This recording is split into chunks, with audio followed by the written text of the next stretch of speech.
اعوذ باللہ من الشیطان اللعین الرجیم بسم اللہ الرحمن الرحیم الحمد للہ وکفا وسلام علی عبادہ الذین اصطفیٰ۔ درود بھیجیے محمد و آل محمد۔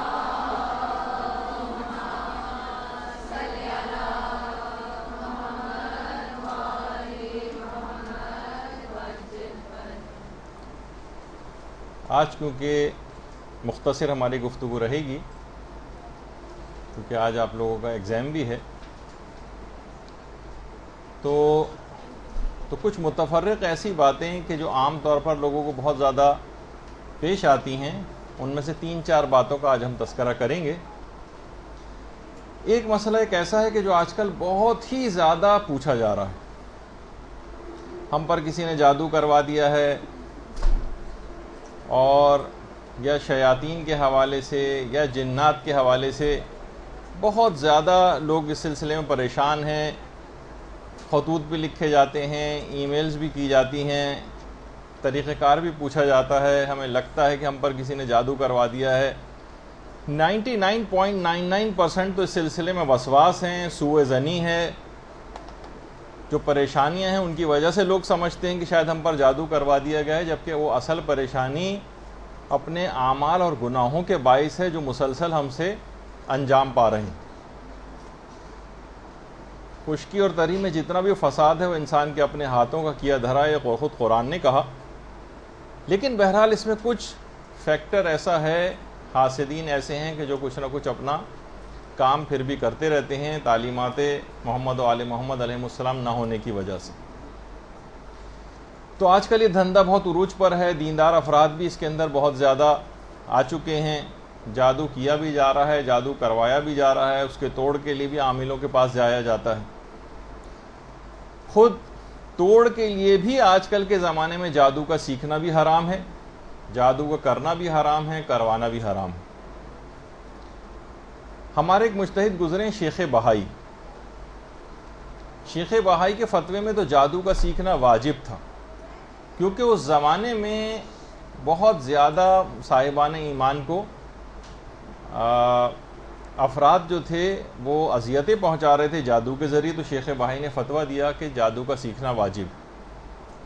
لیکن اب جو لوگ بہت کثرت کے ساتھ جادوگروں کے پاس جانے لگے، عاملوں کے پاس جانے لگے، تو یہ بات یاد رکھ لیجئے کہ یہ اتنے قابل نفرت ہیں یہ افراد کہ اگر ہم صرف یہی بتائیں گے کہ یہ جادو سیکھتے کیسے ہیں، ان میں اکثر تو خیر جعلی جادوگر بھی ہیں جو اصلاً ہیں ہی نہیں اور بن کے بیٹھے ہوئے ہیں، اور جو اگر حقیقت ہیں بھی، تو اگر آپ خود یہ سن لیں کہ یہ لوگ جادو کیسے سیکھتے ہیں، کس پروسیجر سے گزرتے ہیں، باقاعدہ ہمارے استاد محترم نے تو باقاعدہ پکے پکائے ایک جادوگر سے پوچھا بھی تھا کہ کس طرح سے جادو کے سیکھنے کے لیے کیا چیزیں ضروری ہیں، تو مثلاً انہوں نے کہا جس سے آپ کو نفرت ہو جائے گی سن کر ہی ان لوگوں سے، کہ مثلاً قرآن کو اپنے پاؤں پر باندھ کے بیت الخلا جاتے ہیں، اپنے پاؤں کے نچلے حصے میں مثلاً معاذ اللہ قرآن لکھتے ہیں، ساری زندگی مثلا نجاست اور جنابت کی حالت میں رہتے ہیں، ستاروں کو یہ لوگ سجدہ کرتے ہیں، ہمیشہ بغیر بسم اللہ کے اللہ کا نام لیے بغیر جو ذبیحہ جھٹکے کا وہ کھاتے ہیں،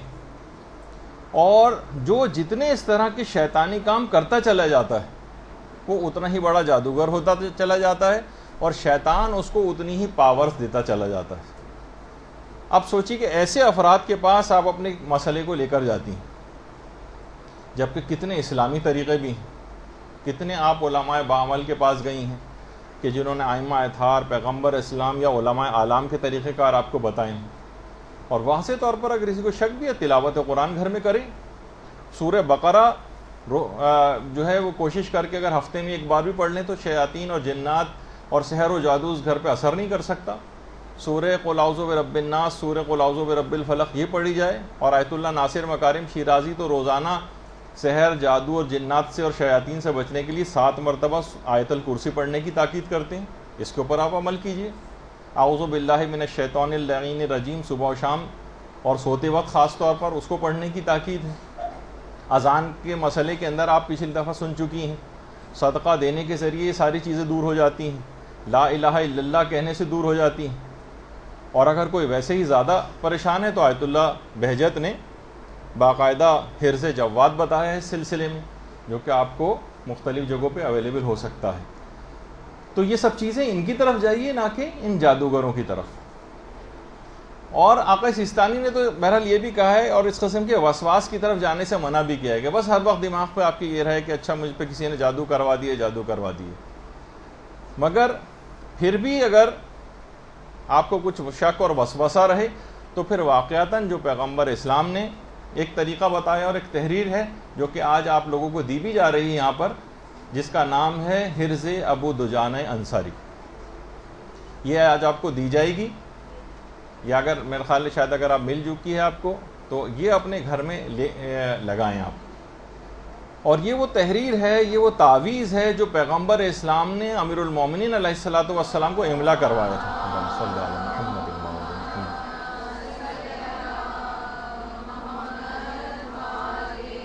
اور ہمارے جو علماء اعلام ہیں وہ اس کو بہت مجرب خیال کرتے ہیں، اور عملیات کے جو باقاعدہ ماہر ہیں سید فاطمی جو ایران میں ہیں، وہ اس حرز ابو دجانہ انصاری اس کی بہت زیادہ تاکید کرتے ہیں. جہاں کہیں بھی سحر و جادو کا کوئی اثر ہوتا ہے، جہاں پر جنات یا شیاطین بسیرے ڈالتے ہیں، آپ خالی صرف جادو کے حوالے سے بھی نہیں، مثلا گھر میں ناچاقیاں بہت ہیں، گناہ بہت ہو رہے ہیں، لڑائی جھگڑے بہت ہو رہے ہیں، تب بھی یہ تعویذ یا حرز ابو دجانہ انصاری کام کرتا. اور سید فاطمی یہ بھی فرماتے ہیں کہ اگر اس تعویذ کو، یہ جو تحریر ہے جو آپ گھر میں لگائیں گی، اس کو اگر آپ سورہ دخان کے ساتھ لکھ کے لگائیں تو بہت ہی اچھا ہے، ورنہ صرف اکیلے بھی لگائے جائے تو بھی بہت زیادہ مجرب. لیکن اگر سورہ دخان بھی ساتھ میں ہو تو اس کی اثر پذیری بڑھ جاتی. یہ صحابی تھے ابو دجانہ، پیغمبر اسلام کے صحابی تھے، اور جنگ یمامہ میں ان کی شہادت ہوئی ہے، اور انتہائی بہادر صحابی تھے، انتہائی بہادر. اور ان کو اصابت الحمرا اور اصابت الموت بھی کہا جاتا. اور یہ میدان جنگ میں اپنی پیشانی کے اوپر سرخ کپڑا باندھ کے آتے تھے اور دشمن کے اوپر ٹوٹ پڑتے تھے. اتنے بہادر. اب ان کی بہادری کا ایک تذکرہ اسی حرز کے سلسلے میں بھی آپ سنیں گے. اور جس وقت جنگ احد واقع ہو رہی تھی تو پیغمبر اسلام نے باقاعدہ اپنی تلوار کو ہاتھ میں لے کر کہا تھا کہ کون اس تلوار کو لے گا. سارے صحابہ نے ہاتھ کھڑے کر دیے کہ یا رسول اللہ ہم آپ کی تلوار کو لیں گے. پیغمبر نے کہا نہیں، وہ اس تلوار کو لے کہ جو اس تلوار کا حق ادا کر سکے. حق. تو سب پیچھے ہٹ گئے. اس وقت ابو دجانہ انصاری یہ آگے بڑھے، کہا یا رسول اللہ میں اس تلوار کا حق ادا کروں گا. تلوار لی اور موت بن کر کفار و مشرکین کے اوپر ٹوٹ پڑے اور کتنے ہی لوگوں کے سر قلم کر دی. اور ہند بنت ادبا جو کہ ابو سفیان کی بیوی تھی اور جو مشرکین کو مسلسل مسلمانوں کے خلاف بھڑکا رہی تھی، اس کے بالکل سر کے پاس یہ پہنچ گئے تھے اور قریب تھا کہ اسے قتل کر دیں، لیکن انہوں نے قتل نہیں کیا. دماغ میں یہ خیال آیا کہ پیغمبر اسلام کی تلوار اس وقت میرے ہاتھ میں ہے اور میں پیغمبر کی تلوار کو کبھی کسی عورت کے اوپر نہیں اٹھاؤں گا. تو اس طرح کے ابو دجانہ تھے.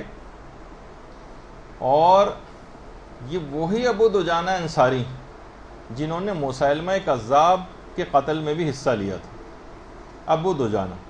ابو دجانہ کہتے ہیں کہ ایک دفعہ میں اپنے گھر میں لیٹا ہوا تھا اور بالکل اکیلا تھا. میرے کان میں آواز ہے کہ انتہائی عجیب و غریب قسم کی آواز، جیسے کوئی پتوں کی سرسراہٹ سی ہو، اور ایک انتہائی تیز روشنی مجھے نظر آئی. سر اٹھا کے میں نے دیکھا کہ کالے رنگ کی خوفناک سی چیز کمرے میں حرکت کر رہی. اچھا، ابو دجانہ انصاری اتنے بہادر، ہم میں کوئی اس طرح سے کوئی چیز نظر آئے کمرے میں جیسی حرکت کر رہی ہو تو سر پہ پاؤں رکھ کے مثلا بھاگیں گے. ابو دجانہ کہتے ہیں کہ میں نے اس کو جا کر ہاتھ لگایا اس چیز کو، تو مجھے ایسا لگا کہ جیسے سخت کانٹوں والا جو چوہا ہوتا ہے اس کی کھال یہ ہوا کے اندر. اور اس چیز نے، جس کو میں نے ہاتھ لگایا تھا، اس نے میرے منہ پر روشنی کی کچھ چیزیں اچھالنی شروع کر دی. میں فوراً اٹھا وہاں سے اور سیدھا پیغمبر اسلام کے پاس گیا اور سارا ماجرا پیغمبر سے کہہ سنایا. پیغمبر اسلام نے فرمایا ابو دجانہ خدا تمہارے گھر کو شاد و آباد رکھے، کاغذ اور قلم لے کر آؤ. مولا امیر المومنین علیہ الصلوۃ والسلام بھی وہاں پر موجود تھے.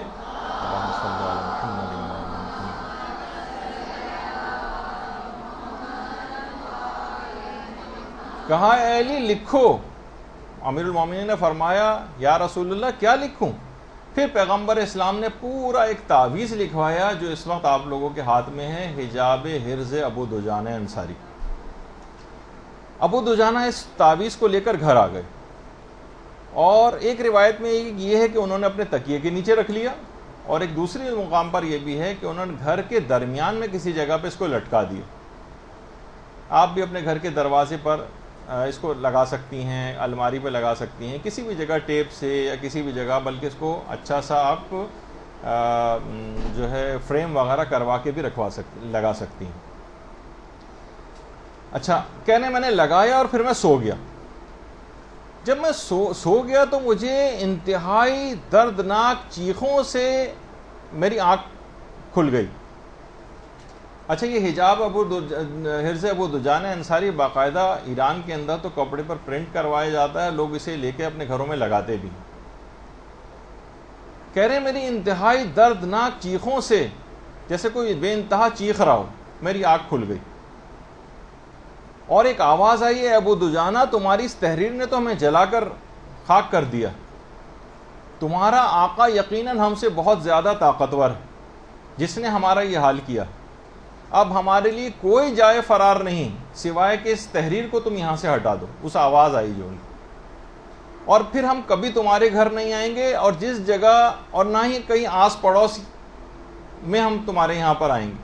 یہ تحریر جہاں پر بھی ہو، ہم کہیں پر بھی اس جگہ کا رخ نہیں کرتے جہاں پر یہ تحریر موجود ہوتی. ابو دجانہ انصاری نے کہا کہ میں اپنے آقا اور مولا کی اجازت کے بغیر تو اس تحریر کو نہیں ہٹا سکتا.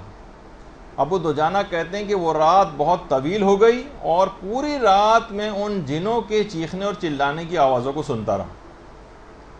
فجر کی اذان جس وقت ہوئی اور اس وقت میں مسجد نبوی میں گیا اور پیغمبر اسلام کو ان جنات کا پورا قصہ اور واقعہ سنایا. پیغمبر اسلام نے کہا کہ اب اس تحریر کو وہاں سے ہٹا دو، ورنہ قیامت تک اس تحریر کے باعث وہ انتہائی درد اور تکلیف میں مبتلا رہیں. ابو دجانہ کہتے ہیں میں گھر پر آیا اور پھر میں نے اس کو وہاں سے ہٹا دیا. تو ابو دجانہ کا جو واقعہ ہے اس کو باقاعدہ ہمارے ایک عالم علامہ کفامی نے اپنی کتاب مصباح میں، اور علامہ مجلسی نے اس کو بہار الانوار کی 91 والی جلد کے اندر نقل کیا.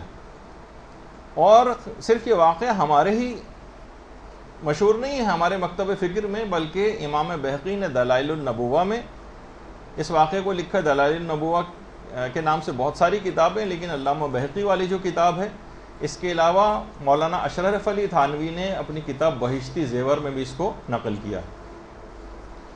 اور امام قرطبی انہوں نے التذکار فی افضل الاذکار اس میں بھی اس کو نقل کیا، اور بہت ساری کتابوں کے اندر یہ واقعہ علماء نے تحریر کیا ہے. اس کو اپنے گھروں میں لگانے سے ہر قسم کے سحر اور ہر قسم کے جادو، ہر قسم کے جنات اور ہر قسم کے شیاطین کے شر سے وہ گھر محفوظ ہو جاتا ہے، بلکہ اس کے آس پڑوس کے گھر بھی اس سے محفوظ ہو جاتے ہیں. اور یہ اب آپ لوگوں کے پاس ہے، آپ گھر میں لے جا کر اس کو لگائیے. تمام مسلمان علماء نے اس واقعے کو لکھا ہے اور اس کا اقرار کیے، سوائے 2 ایسے غیر شیعہ علماء ایسے ہیں کہ جنہوں نے اس کا انکار کیا، جس میں ایک ابن جوزی ہیں اور علامہ ذہبی. انہوں نے اس کا انکار کیا، لیکن اس کے علاوہ باقی سب بھی اس کو مانتے ہیں. اور علماء جو ہمارے ایران اور عراق میں ہیں باقاعدہ اس کو ریکمینڈ کرتے ہیں کہ لوگ اس کو اپنے گھروں کے اندر لگائیں. جو اور افراد بھی ہیں وہ اگر چاہیں تو ہم سے کانٹیکٹ کر سکتے ہیں، اور ہم ای میل کے ذریعے وغیرہ بھی یہ ان کو بھجوا سکتے ہیں. اس کا پرنٹ آؤٹ لے کے گھروں میں لگایا جا سکتا ہے.